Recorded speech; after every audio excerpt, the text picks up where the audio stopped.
Bumalik na parang walang iniwang bakas ng pahinga si Benny Boatwright at agad pinakita kung bakit siya ang dating champion import ng San Miguel. Sa kanyang unang laro matapos ang 2 taon, agad umariba ang 6'10" na Gilas candidate at nagpasabog ng 41 points at 11 rebounds para igiya ang Billmen sa digit na 98-94 panalo kontra NLEX sa PBA Commissioner's Cup sa Antipolo.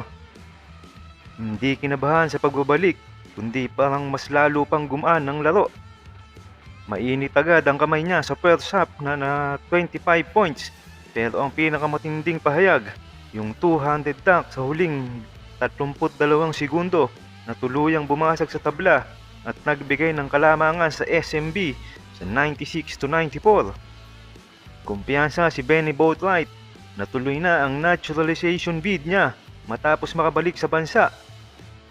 Inihayag ni Benny Boatwright na confident siyang matatapos na ang proseso matapos ang isa pang Senate hearing. Ayon sa kanya, tuloy-tuloy lang ang training at preparation habang patiently waiting sa approval ng malaking opportunity na mapasama sa Gilas Pilipinas. Wala ngang duda na si Benny Boatwright ang perfect choice talaga na papalit sa isang Justin Brownlee. Siya nga yung choice ni Coach Tim Cone. At ayon nga kay Benny Boatwright, malapit ang maaprubahan ng pagiging naturalized player niya. Para sa mapabilis na paghahanda, kailangan talagang magkasama sila ni Justin Brownlee para mapadali ang adjustment niya at syempre para makakuha na din ng tips galing kay JB. Nagkita na din naman silang dalawa at nakapalo na nga sa Instagram ni Benny si Justin. At ganun din naman si Benny.